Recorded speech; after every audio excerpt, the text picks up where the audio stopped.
چین میں ایک سے زیادہ مذہب پائے جاتے ہیں۔ بہت سے لوگ یہ جانتے ہیں کہ چائنا کی ثقافت ایک جیسی ہے، لیکن یہ جان کر آپ کو حیرانگی ہوگی کہ چائنا میں مذہبی منظر بہت مختلف ہے۔ تو آئیے جانتے ہیں کہ چائنا میں کتنے مذہب ہیں اور یہ کس طرح پھیلے۔ چائنا میں سب سے زیادہ پایا جانے والا مذہب بدھ مت ہے۔ بدھ مت مذہب تقریباً آج سے 2000 سال پہلے ہندوستان سے چائنا میں پھیلا۔ بدھ مت کے ماننے والوں میں زیادہ تر چینی ہیں۔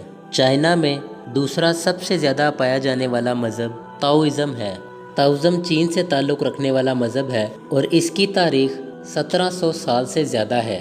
اس کے بانی لاؤزو تھے۔ لاؤزم کی 3 خزانوں پر بنیاد ہے جو کہ آج بھی ہمدردی اور خلوص پر پھیلی ہے۔ چائنا میں تیسرا سب سے زیادہ پایا جانے والا مذہب اسلام ہے۔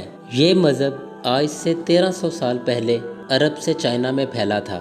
چائنا میں تقریباً 14 ملین لوگ اسلام کے پیروکار ہیں۔ یہ زیادہ تر شمالی اور مغربی صوبوں کے چائنا میں پھیلا ہوا ہے۔ یہاں مسلمانوں کی ایک کمیونٹی ہے جہاں وہ لوگ حرام جانور مثلاً کتے، سور اور ایسے جانوروں کا گوشت نہیں کھاتے۔ چین میں کافی مشہور مساجد بھی ہیں اور وہ چائنا کی ثقافت کے عکاسی بھی ہیں۔ چائنا میں پایا جانے والا چوتھا مذہب عیسائیت ہے۔ سٹارٹ میں یہ مذہب بہت سست لیکن اب بہت تیزی سے پھیلا ہے۔ سن 1840 میں چین اور برطانوی افیون کی جنگ کے بعد چین میں عیسائیت کی تیزی سے ترقی ہوئی۔